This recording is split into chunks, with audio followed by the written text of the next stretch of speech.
They thought it was over. The Korean Mafia boss had neutralized the threat. The Black Secretary had stood her ground, and for the first time in years, he dreamed again. Because of her. But peace in that world was never a destination. It was just the silence between storms. Because someone had been watching, calculating, waiting. A man inside Hyunwoo's own organization.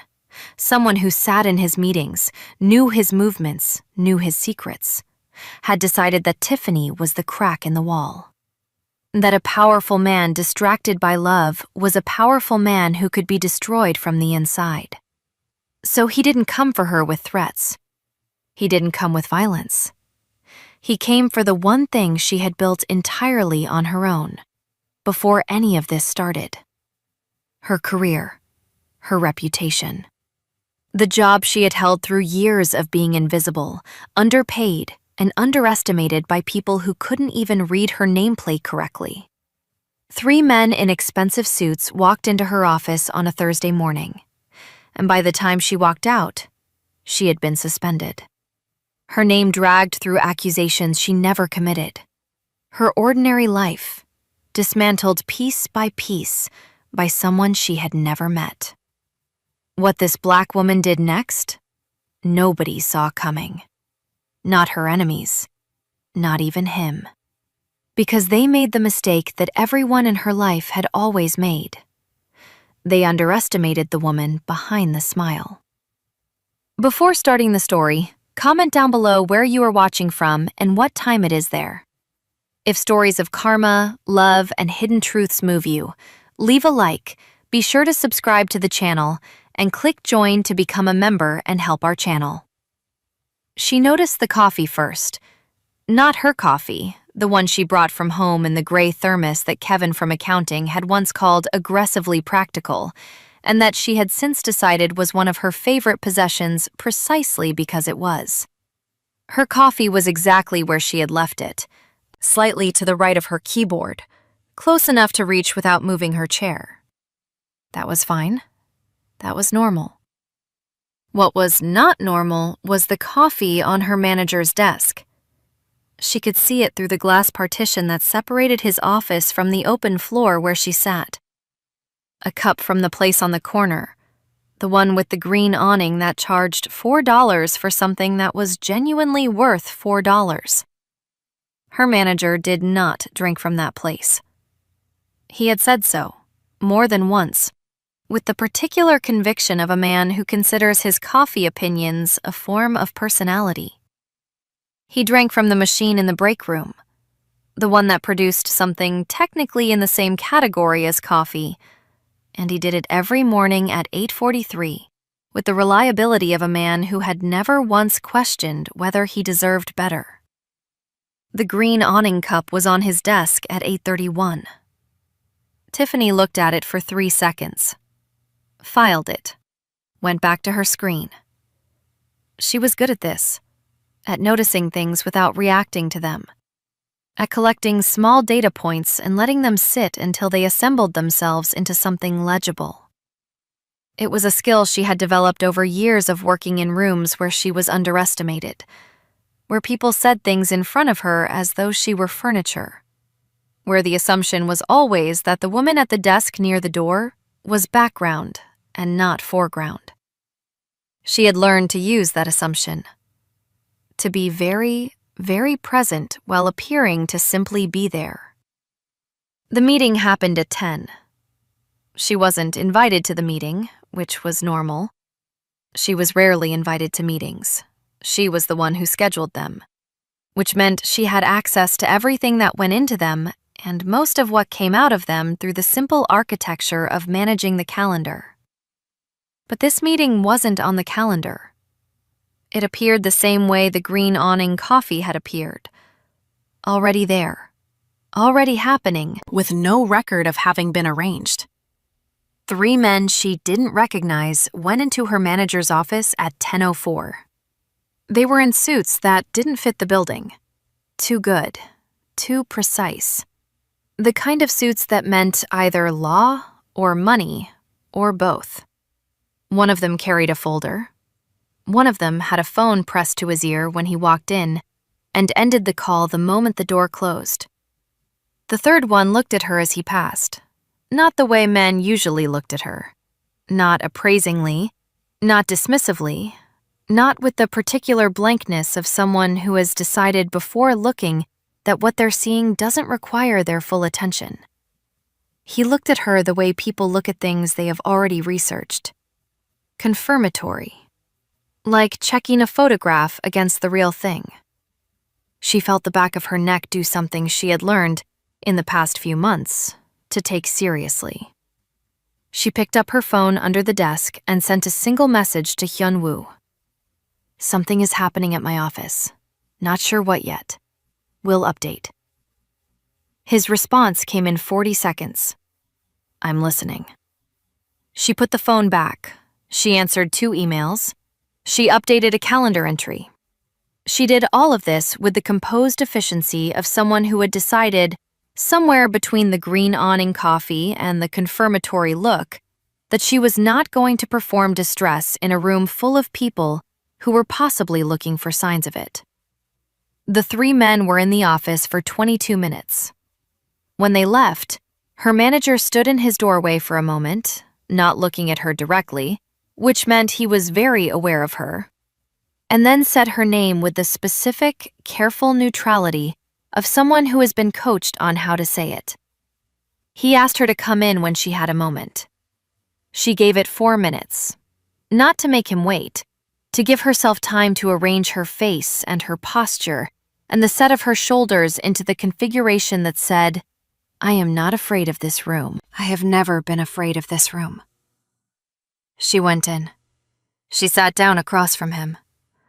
She put her hands in her lap, loose, not clasped.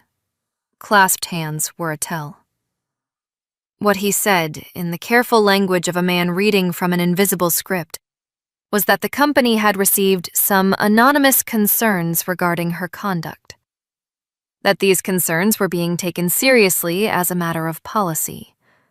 That she would be placed on administrative suspension with pay pending an internal review. That she should not discuss the specifics with colleagues. That HR would be in touch by end of day. She listened to all of it without interrupting. When he finished, she asked one question. Can you tell me the nature of the concerns? He told her. Professional misconduct. Sharing of confidential information with outside parties.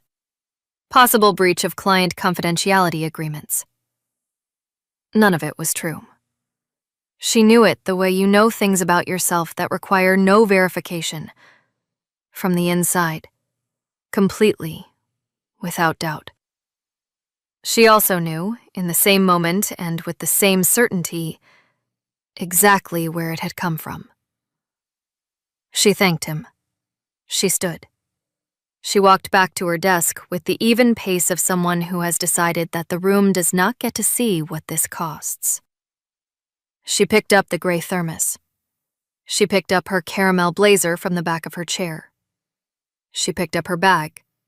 The leather tote, caramel, the one she had bought 3 months ago as a small, deliberate act of choosing something nice for herself. She walked to the elevator. She got in. The doors closed.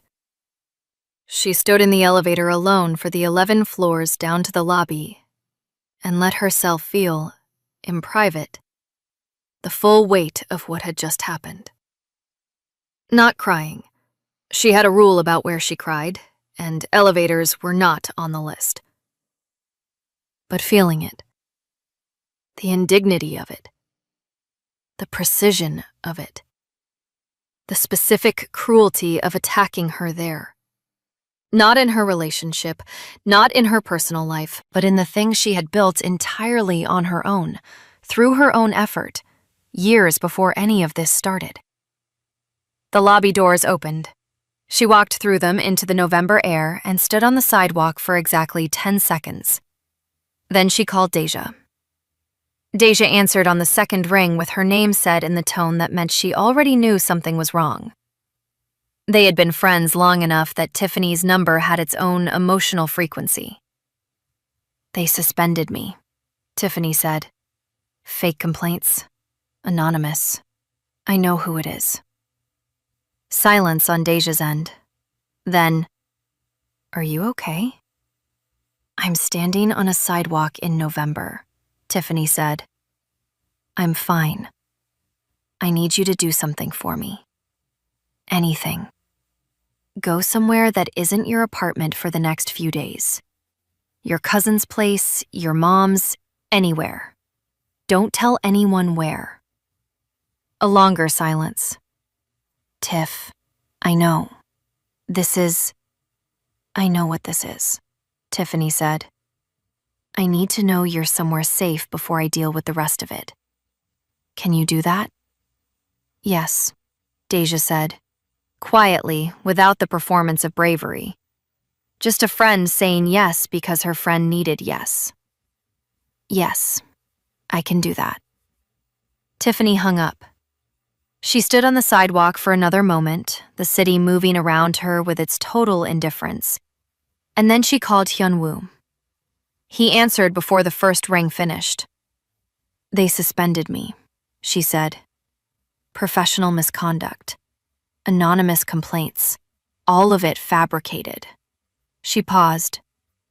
"I sent Deja somewhere safe." The silence on his end was the specific kind, the 2-second, load-bearing kind that she had learned to read as him processing something at speed and choosing very carefully what came out next. "Where are you right now?" he said. "Outside my building." "Stay there. I'm not going anywhere." Tiffany. Her name in his mouth. The low, direct, "you have my full attention" way he said it when something mattered. "I'm sorry." She felt something move in her chest at that. Not breaking. She wasn't breaking. Something more complicated. The recognition that he was apologizing not for what he had done, but for what being with him had cost her. Which was a different and more honest kind of apology than most people were capable of. "Don't apologize yet," she said. "Fix it." A beat. "I'm already working on it," he said. She stood on the sidewalk in her caramel blazer with the gold hoop earrings catching the pale November light, and felt the cold coming up through the soles of her nude heels, and thought about the woman she had been a year ago. The one who almost didn't go to a birthday party, who almost didn't answer a phone, who had spent years being exactly good enough at a job that would apparently discard her the moment someone with the right resources decided she was inconvenient. She thought about how nothing about her life was simple anymore. She thought about how she wouldn't trade it. Not yet. The car arrived in 11 minutes. Not Hyunwoo's car. One of the other ones, the kind that existed in a fleet she had gradually become aware of without ever being formally introduced to. Dark, unmarked, driven by a man whose name she didn't know and who didn't offer it, who simply pulled up to the curb where she was standing and looked at her through the lowered window with the patient neutrality of someone who had been told exactly where to go and exactly who to collect. She got in.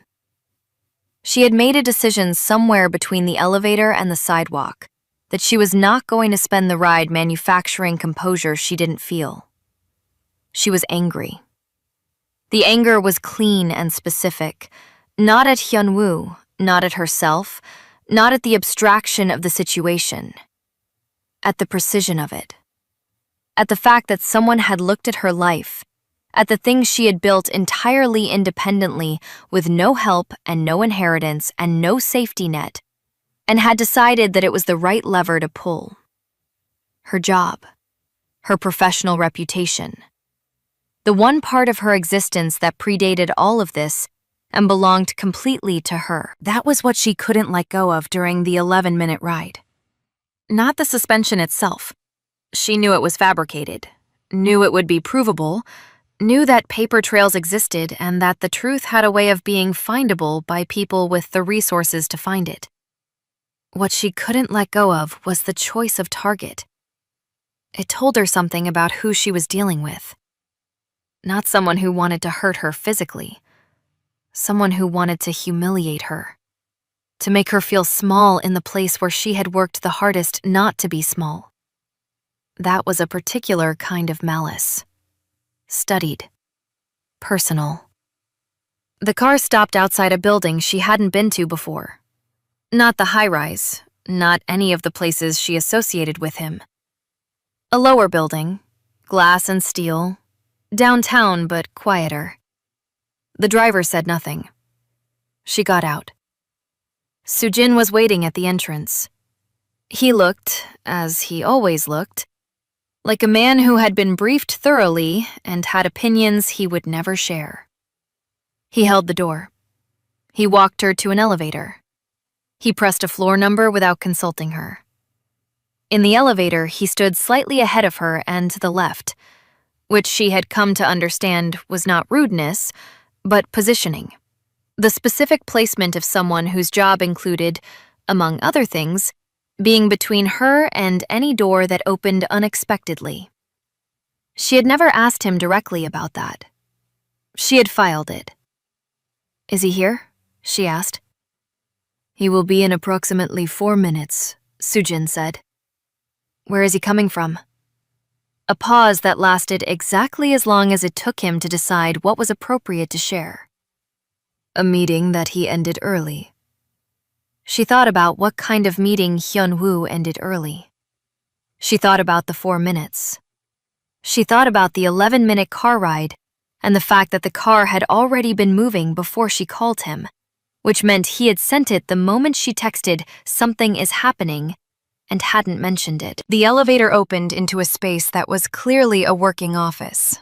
Not decorative, not for receiving people, but functional in the austere way that his spaces were always functional. A long table, chairs, a wall of screens, dark. Whiteboards with writing she didn't try to read. The smell of coffee that had been sitting too long. She put her bag down on the table. She took off her blazer. She stood at the window and looked at the city doing what it always did. Moving, indifferent, magnificent. And she waited. He came in 3 minutes and 40 seconds after she did. She heard him before she saw him, not his footsteps, which were nearly silent in the way that his movements always were, but the quality of the air in the room changing slightly. The way rooms did when someone entered them who was used to rooms reorganizing around their arrival. She turned. He looked, she thought, like a man who had been in a room doing something difficult and had left it unfinished to be here. The charcoal suit was perfect as always, but the jacket was off. He was in the vest and the black shirt, sleeves not yet rolled, and the dragon tattoo climbed his neck with its usual patient permanence. His jaw was set. His eyes found her immediately and stayed. He crossed the room. He stopped 2 feet from her, close enough that she could see the specific tension in his face, the kind that lived in the space between his eyebrows and the corners of his mouth. The kind she had learned to read as him carrying something he hadn't yet decided how to put down. He looked at her for a long moment. Just looked. Checking, she understood, the same way he had checked the night outside her office building months ago, making sure she was intact. "You're okay," he said. It wasn't a question. It was him confirming what he was seeing against what he had been afraid of on the drive over. "I'm okay," she said. "And I'm furious." Something in his face shifted. Not quite relief, but the specific loosening of a man who has been braced for one conversation and found himself in a slightly different one. "Good," he said. "Good?" "Furious is better than frightened," he said. "Furious means you're thinking clearly." She looked at him for a moment. That is both accurate and extremely annoying. He sat down at the table. She sat across from him, not beside him, across, because this was a conversation that needed that geometry, that required them to be able to see each other's faces fully. He folded his hands on the table, the tattooed knuckles visible, and she noticed that he had already rolled the sleeves up by the time he sat, which meant the walk across the room had involved more movement than she had registered. "Tell me everything that happened," he said. "In order." She told him.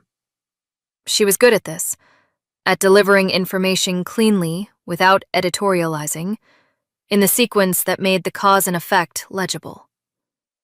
The green awning coffee, the 3 men in suits, the confirmatory look, the 22 minutes, the meeting with her manager, the specific accusations. Word for word, as close as she could reconstruct them. He listened without interrupting. She had given him information before, had learned that he absorbed it differently than most people, not nodding along, not making sounds of acknowledgement, just receiving it with that complete and total attention that she had found, in the beginning, slightly unnerving, and had since come to understand as one of the ways he showed respect. When she finished, he was quiet for a moment. "The suits," he said. "Describe them again." She did. He listened. Something moved behind his eyes, a recognition she couldn't fully read. "They weren't Vasilenko's people," he said. She stared at him. "What?" "The suits, the approach. Going through official channels, using the company's own HR infrastructure." He shook his head slightly, a small, precise movement. "That's not how Vasilenko operates. He applies pressure from outside." This came from inside. The inside. She felt the word land with a weight she hadn't anticipated, even though the shape of it wasn't entirely new. He had told her weeks ago that someone within his organization had questioned his judgment about her. She had filed that too. She had been filing a great many things in the past 3 months, building a quiet internal archive of details that she hoped would never need to be retrieved and suspected always would be. "The person inside your organization," she said. His jaw tightened. "I handled that." "You told me you handled it." "I did handle it." "Hyunwoo." She said his name the way she said it when she needed him to hear her completely. "If it's handled, then who sent 3 men in expensive suits to my office building this morning?" The silence that followed was 3 seconds long and had a different texture than his usual silences. This one had edges. He stood. He walked to the wall of dark screens and stood with his back to her for a moment, and she watched the set of his shoulders and thought about what it meant when a man who was never caught off guard was caught off guard. "There may be more than one," he said. She absorbed that. "More than one person inside your organization who wants me gone. Who wants me distracted," he said, turning. "Who wants me making decisions from a reactive position instead of a deliberate one. You are not the target, Tiffany. You are the method." She sat with that. She turned it over. She thought about the confirmatory look from the man in the suit, the photograph against reality checking, and thought about what it meant that someone had done that research, had assembled that information, had decided that the most efficient way to destabilize Jung Hyun-woo was not to threaten his business or his territory, but to dismantle the ordinary life of the woman he had decided to love. "They know you well," she said quietly. He looked at her. "Whoever it is," she continued, "they know that going after you directly doesn't work. They've watched you long enough to know where you actually live now." She paused. "That's inside information. That's someone who has been in the room." He was very still. "Yes," he said. "How many people know about me? Actually know. Not just that I exist, but the specifics. My job, my building, Deja." He thought about it with the particular honesty that she had come to rely on. Not the honesty of someone who always told the truth, but the honesty of someone who had decided that lying to her specifically was a line he didn't cross. 4 people, he said. Possibly 5. Then it's one of 4 people, she said. Possibly 5. He looked at her for a long moment. There was something in his expression that she recognized from the car on that cold night months ago. The look of a man encountering something in her that he hadn't fully anticipated. Not surprise exactly. More like confirmation of something he had hoped for and hadn't been certain he would find. "You're not scared," he said. "I told you," she said. "I'm furious. There's a difference."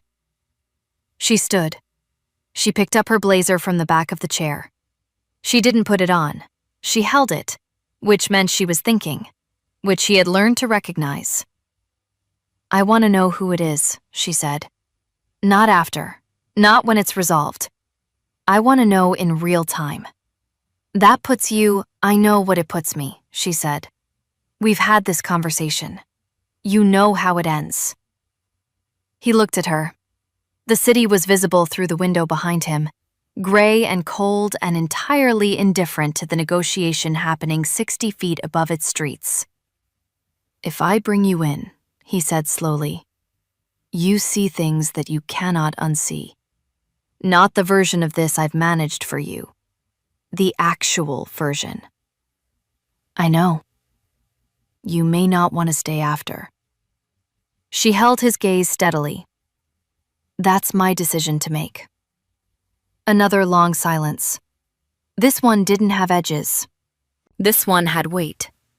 The specific gravity of a man standing at the edge of something he has been protecting someone from and choosing, finally, to open the door. "All right," he said. He walked to the wall. He pressed something. The screens came on. And Tiffany Renee Caldwell, who had once been just a secretary who almost didn't go to a birthday party, pulled her chair around to his side of the table and looked at the actual version for the first time. The screens showed things she had no framework for and understood immediately anyway. That was the thing about information. It didn't require you to have a vocabulary for it in advance. It required you to be willing to look directly at it without softening the edges, without translating it into something more comfortable before you had finished seeing what it actually was. Tiffany had spent years developing that skill in contexts that were smaller than this one. Sitting in performance reviews where the feedback was coded, and she had to extract the real meaning from beneath the professional language. Reading emails where what was written and what was meant occupied completely different registers. Listening to her manager say things in the careful, neutral voice of someone who had been coached, while tracking the information underneath the delivery. She looked at the screens the same way. Maps. Financial flows represented as lines between nodes, some thick, some thin. Colors she understood were volume indicators even without a key. Photographs. Surveillance quality. Outdoor. People who didn't know they were being documented. Names. Dates. A timeline running along the bottom of the central screen that went back further than she had expected. Hyun-woo stood beside her and walked her through it with the economy of someone translating a language he had been fluent in for so long that he sometimes forgot it required translation. He didn't simplify. She had asked for the actual version, and he was giving her the actual version, which she understood was its own form of respect. The respect of not deciding in advance what she could handle. The organization was larger than she had imagined. Not chaotic, structured, with the specific architecture of something that had been built deliberately over a long time by someone who understood that stability required systems. Chicago was the center, but the lines went outward. Los Angeles, Seattle, then the longer lines that crossed water. Seoul. 2 cities in Japan she recognized, 1 she didn't. "This is the legitimate layer," he said, indicating the upper portion of the map. "Clubs, imports, real estate holding companies. All of it generates real revenue. All of it is legally defensible because it is legally constructed. And this," she said, indicating the lower portion. "The other layer," he said. "Distribution networks, territory agreements, the arrangements that courts don't recognize but that function because they are enforced. By you. By the organization. I am the top of it, which means the decisions and the consequences both belong to me. But the execution is distributed." She looked at the names connected to the lower layer. There were more of them than she had expected. She thought about the 4 people, possibly 5, who knew the specifics of her life, and she began moving through the names the way she moved through a calendar that needed to be rationalized, looking for the ones that had access to all of it simultaneously. "Show me who knows about me," she said. He reached past her and did something to the interface. 4 nodes lit up in a different color, a pale blue against the white of the others. She looked at them. 4 names. She didn't recognize any of them except one. Sujin, whose node was connected to Hyunwoo's by a line that was thicker than any other line on the map. "Sujin I trust completely," Hyunwoo said before she could ask. "He has been with me for 7 years. He is the reason I still have things worth protecting." She accepted that. She looked at the other 3. "Walk me through them," she said. He did. The first was a man named Park Jae-sung, Operations, Chicago. 12 years in the organization, had been present at the conversation 3 months ago when Hyunwoo had made the decision to neutralize the internal threat. The second was a woman named Hun Miri, Financial Architecture, Los Angeles, had access to the information through a specific briefing 2 months prior. The third was a man whose name she didn't catch the pronunciation of the first time and didn't ask him to repeat. Logistics, and the one whose node was positioned slightly apart from the others, connected by thinner lines, newer lines. Nothing close to that, but the specific, controlled fury of a man who has identified a betrayal and is holding it at arm's length until he decides what to do with it. He is not wrong that I am distracted. He is wrong about what that means. She looked at the screen for another moment. Then she said, "He used Vasilenko." Hyunwoo went very still. 3 months ago when Vasilenko came after me, you said you handled it by exposing one of his operations to federal authorities. She turned to look at him directly. Who told Vasilenko about me in the first place?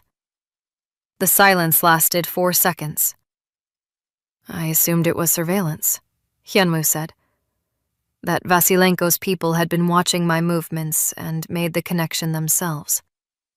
But if Kim Dong-hyun wanted to create a situation that would force you to choose between me and the organization, she said, feeding my name to Vasilenko would have been the first move. Let an outside threat do the initial work. See how you respond. Measure the vulnerability. She watched him process it, watched the lines connect in real time behind his eyes, the same way they had been connecting in hers since she first stood at that window in the office building and started thinking about the geometry of it. He fed Vasilenko the information, Hyunwoo said. Not a question. The voice of a man arriving at a conclusion that had been waiting for him. And when Vasilenko was neutralized, he moved to the next method, she said. The suits at my office. The fabricated complaints. More refined. More deniable. She paused. He's been running a campaign, not a single action. Patient, incremental, watching what works. The room was very quiet. Outside the windows, Chicago moved in its usual indifferent rhythm, and inside this room, a woman who had been a secretary 24 hours ago, and a man who ran half the city's underground, stood looking at a map of consequences that had started with a laugh through dark glass and grown into something neither of them had fully seen coming. Hyunwoo moved away from the screens. He walked to the window. Not to look at anything specific, she understood, but because he needed the movement, needed the physical transition that came before a decision. She had watched him do this before. She had learned to give him the space of it. He stood there for a long moment. Then, I need to end this. I know, she said. The way I end things in this world is not... He stopped. Chose the next words with the care he always brought to the things that mattered. It is not always clean. It is not always something I can narrate to you afterward in a way that leaves us both comfortable. She looked at his back, at the dragon climbing his neck, at the set of his shoulders that she had learned to read the way she read everything in her life, carefully, from the inside out, without flinching from what was there. I'm not asking you to narrate it, she said. I'm asking you to not make decisions about my life without telling me they're happening. He turned. Kim Dong-hyun, she continued, has been making decisions about my life for months. My job, my friends' safety, my sense of security in the most ordinary parts of my day. He decided I was a variable to be eliminated.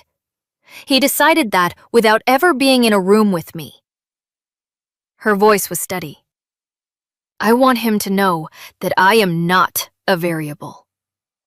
I am a person who saw his name on a screen and understood what he was doing in under 10 minutes. I want that to matter. Something moved in Hyunwoo's face. Something that started deep and rose slowly. The way things rise in people who have learned to keep them submerged. Not a smile, not yet, but the immediate predecessor of one. It matters, he said. Then let me help you end it. He looked at her for a long time. The city was gray and cold behind him. The screens glowed with their maps and their lines and their evidence of a world she had stepped into on a Friday night in a black dress with gold earrings because her friend had asked her to come and she had almost said no. She had almost said no. She thought about that sometimes. The specific texture of almost. There is a meeting, he said finally, that I was going to handle alone tomorrow morning. Kim Dong-hyun will be there. He doesn't know that I know. He will come in with the face he always wears, respectful, attentive, slightly hungry. He will think he is one move ahead, and you're going to let him think that until he isn't, she said. Yes. What do you need from me? He told her. It was not what she expected. It was smaller than she expected. A single piece of information. A specific document from her office that she had processed 3 months ago in the ordinary course of her work, that connected a financial structure she had seen on those screens tonight to a company name she had filed away without understanding its significance. A paper trail that she had, without knowing it, been sitting on for 90 days. You need something from my ordinary life, she said slowly. To end something in yours. Yes. She thought about that. About the geometry of it. The way two worlds that were never supposed to touch had been touching all along, threading through each other at angles neither of them had mapped. "I can get it," she said. "The document is on the company server. I still have access until the formal suspension is processed, which by HR policy takes 72 hours. You have until tomorrow morning." "Then I have until tomorrow morning." He looked at her. She looked back at him. The room held them both in its functional silence, screens glowing, city moving, the particular weight of a decision sitting between them that was not reversible once made. "You understand," he said quietly, "that after tomorrow you are more visible than you were before. That there is no version of this where you go back to the way things were." "I stopped being able to go back to the way things were," she said, "the moment I answered your phone call." His jaw moved. His eyes held hers. "I know," he said. "I'm sorry for that." "Don't be," she said. And she meant it, completely, without reservation, from the same place she meant all the things she said to him that mattered. "Just make sure it's worth it." He held her gaze for one more moment. "I will," he said. And outside, the city went on being the city. Indifferent, cold, luminous. While inside a room with a wall of screens and coffee that had gone cold hours ago, something shifted between them that was quieter than a promise and more binding than one. She had a document to find. He had a meeting to prepare for. And Kim Dong-hyun, in whatever room he was in at that moment, was making the specific mistake of a man who had studied his opponent's weakness without ever once considering that the weakness had become the strategy. The document was exactly where she knew it would be. That was the thing about being underestimated for years in the same building by the same people. You developed an almost architectural understanding of where things lived. Not just the physical location of files and folders, but the logic of them, the reason they were organized the way they were, the specific thinking of the person who had built the system. Tiffany had been managing that office's digital infrastructure since her second month there, had inherited a filing system that made no sense, and rebuilt it quietly over 18 months until it made complete sense, and had never once been credited for that, or asked her opinion about it, or acknowledged as the person responsible for the fact that documents that used to take 40 minutes to locate now took 40 seconds. She sat in her apartment at 11:30 at night, with her laptop open on the kitchen table, the one lamp on, a cup of tea going cold beside the keyboard. She had made it out of habit and forgotten about it immediately, which was a thing she did when her mind was fully occupied elsewhere. The black power hair was pulled up in a loose knot. She was in the oversized white t-shirt and dark jogger pants of someone who had come home and immediately shed the armor of the day. And the gold hoop earrings were on the kitchen counter beside the thermos, and she was completely and entirely focused. She found the document in 11 minutes. It was filed under a subsidiary name she had processed as routine, a holdings company that appeared in a standard vendor contract 3 months ago, that she had entered into the system with the efficiency of someone who handles 15 such documents a week and doesn't pause over any of them, because pausing over all of them would make the work impossible. She had typed the company name. She had filed it. She had moved on. The company name was on Hyunwoo's screen tonight, connected by a line to Kim Dong-hyun's node. She looked at the document for a long moment, read it completely, not the skim for relevant details reading she did for work, but the full reading, the one where you take in everything, including the things that weren't meant to be taken in. Vendor agreement, service contract, signed by her manager, countersigned by a representative of the subsidiary company whose name she now understood was a financial structure that existed to move money between two worlds that were not supposed to be connected. Her office, Hyunwoo's world, a thread running between them that had been there for 3 months before any of this started. She sat with that for a moment. The implications of it unfolded slowly, the way large things unfold when you give them the space to. Not all at once, not in a rush, but in the deliberate sequence of someone who has decided to understand something completely before she reacts to it. Kim Dong-hyun had not chosen her office randomly. The suspension, the fabricated complaints, the 3 men in suits who knew exactly where she sat and what she looked like. None of it was a coincidence of geography. He had found the thread, had known about the vendor contract, had known about the subsidiary, had known that her hands had touched a document that connected 2 things that weren't supposed to be connected, and had decided to use it. Not to expose the connection, to weaponize her proximity to it. To create a situation where either she became a liability that forced Hyunwoo's hand, or the investigation of her professional conduct led investigators toward a paper trail that would create problems of an entirely different magnitude. It was elegant, she thought, in the way that genuinely dangerous things were elegant, not pretty, but precise, efficient. Designed by someone who understood that the most effective traps are the ones that use the target's own weight against them. She took a screenshot. She forwarded the document to an encrypted address Hyunwoo had given her that afternoon, one she had already memorized and would delete from her sent folder after. She closed the laptop.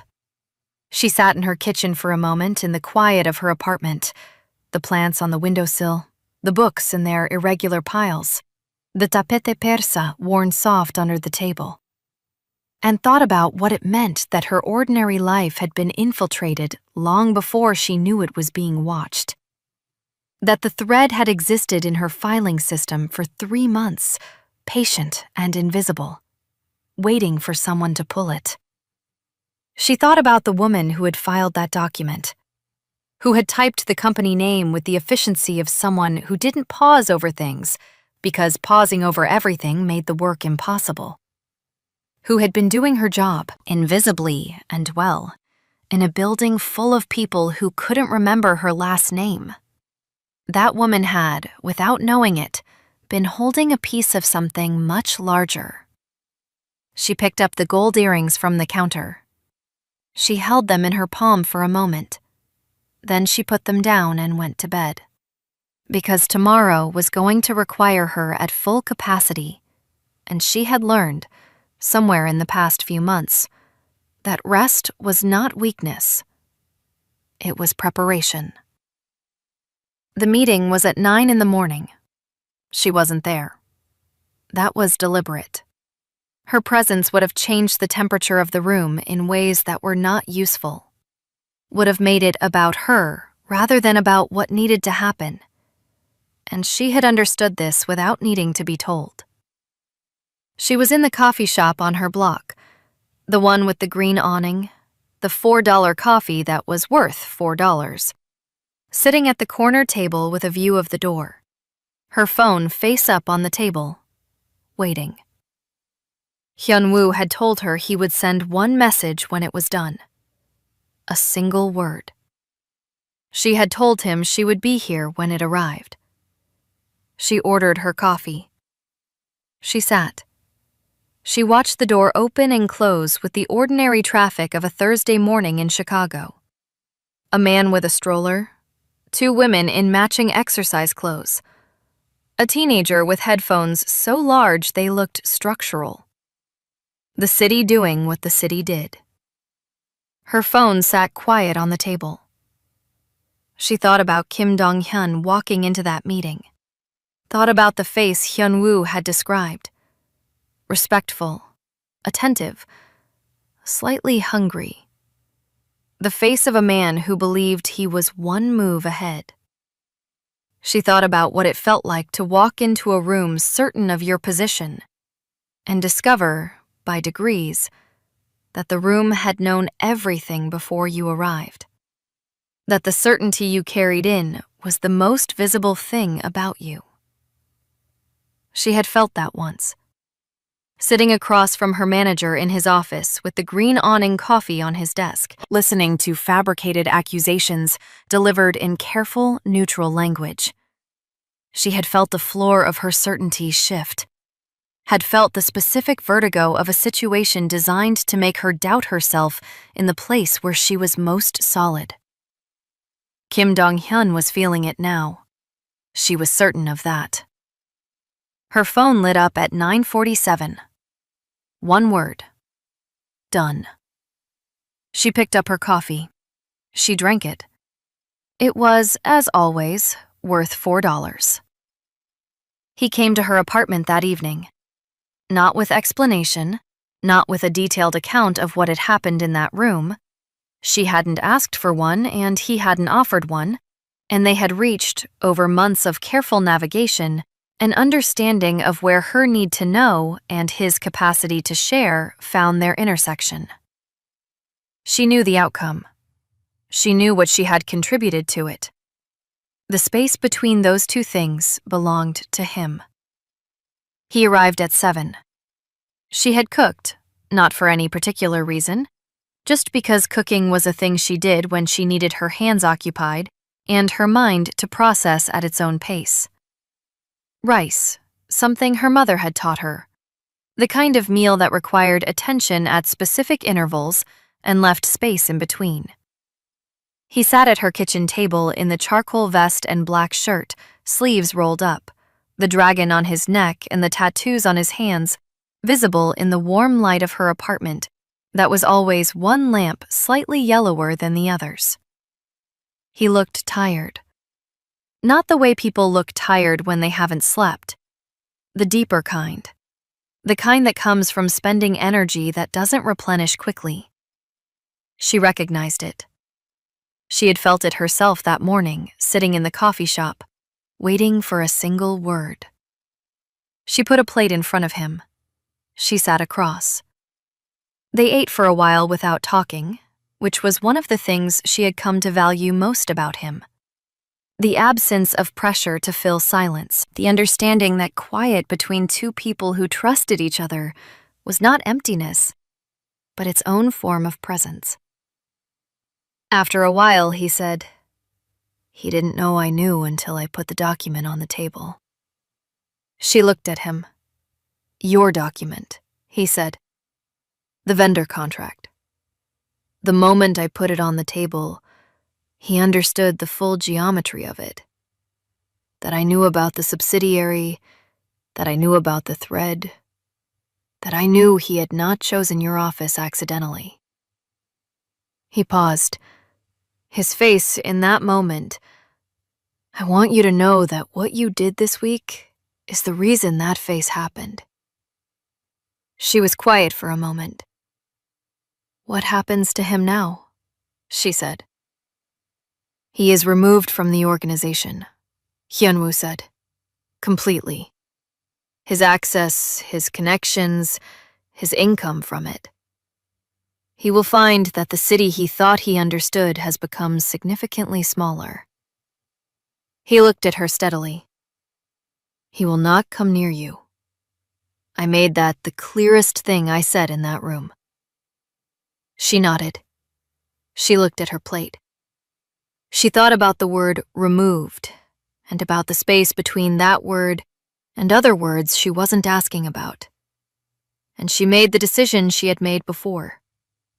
To understand what she needed to understand and to leave the rest where it belonged. "My job," she said. "The lawyer has been working on it since yesterday," he said. "The complaints will be traced to their origin, through channels that don't connect to me, that stand entirely on their own legal merit. Your manager will receive documentation that makes the fabricated nature of the accusations provable. You will be reinstated." A pause. "With a formal apology, if you want one." "I was told you might not want one." "Who told you that?" Sujin, he said. He said, and I am quoting directly, "She seems like someone who would find the apology less satisfying than the correction." She stared at him for a moment. Then she laughed. The real one, the open one, the one that started in the chest and didn't ask permission. The one that had, apparently, started all of this. "He's not wrong," she said. Something happened in Hyunwoo's face. The same thing that happened sometimes when she laughed. That deep, slow movement of something that had been submerged for a long time, rising toward the surface. She watched it happen. She had stopped finding it surprising and started finding it one of the most honest things she had ever seen in another person. "Tiffany," he said. She looked at him. "I need you to understand something," he said. And there was a quality to his voice that she recognized as the register he used for things that were difficult to say, not because they were complicated, but because they were large. Because the feeling was larger than his usual capacity for language, and he was making the effort anyway. "What you did this week, what you chose, how you chose it. I have been in this world for 20 years. I have sat across from people who were supposed to be exceptional and found them ordinary. I have never sat across from someone who looked at what I showed them and saw the geometry of it in under 10 minutes. She was quiet. "You could have left," he said. "At any point. You had every reason to. And instead, you sat down on the right side of the table, and you helped me end it." He paused. "I don't have the right language for what that means to me." She looked at him for a long moment. At the man who had bought a VIP section for a stranger because her laugh was real. Who had called every day. Who had learned what she took in her coffee and remembered which restaurant she had mentioned once in the middle of a longer story. Who had told her the truth about himself when he could have kept the comfortable version. Who had been wrong and admitted it, and been wrong again in a smaller way and admitted that too. Who was sitting at her kitchen table with the tired face of someone who had spent the day doing something difficult and had come here afterward to this apartment with its plants and its mismatched lamps and its books in irregular piles, because this was where he wanted to be when the difficult thing was done. "You don't need the right language," she said. "I can hear it anyway." He looked at her. She reached across the table. She put her hand over his, the tattooed knuckles, the hands that had built and enforced and protected and were now, in the warm, imperfect light of her kitchen, simply still. He turned his hand over under hers, held it. Outside, Chicago did what it always did. Cold and indifferent and luminous and completely unconcerned with the two people at the kitchen table on the north side who had found each other through a sequence of almost didn't happens and had decided, in the face of everything that had tried to make them let go, to hold on. She had almost stayed home that night. She had almost not answered the phone. She had almost walked away from the car on that cold street and never looked back. Almost. The most consequential word in any life is always the one that precedes the choice you almost didn't make. She had made it. Every time. And sitting here now, hand in his, city outside, the rest of it still complicated and still real and still hers to navigate, she understood that the courage wasn't in the dramatic moments. It wasn't in the confrontations or the decisions made in offices or the documents retrieved at midnight. The courage was in the ordinary ones, in the Thursday night phone call, in the 4 seconds with a ringing phone, in the decision, made quietly and repeatedly and without audience, to stay. She squeezed his hand. He squeezed back. The lamp with the yellow light flickered once. It always did that. She had never gotten around to replacing the bulb. And then steadied. And the night settled around them, warm and imperfect and entirely enough. If this story moved you, stop for a moment and reflect. Has someone ever tried to destroy the thing you worked hardest to build? Not because of what you did, but because of who you chose to love? Or who you chose to become? And have you ever been underestimated so completely that the person underestimating you never saw you coming until it was already too late? Tiffany didn't win because she was protected. She won because she refused to be invisible in her own story. She looked at what was trying to break her, and she understood it faster than the people who built it. Tell us your experiences and feelings in the comments. We read them all. And if you believe in stories about resilience, loyalty, and the power of being underestimated, leave a like, be sure to subscribe to the channel, and click join to become a part of our community and help the channel.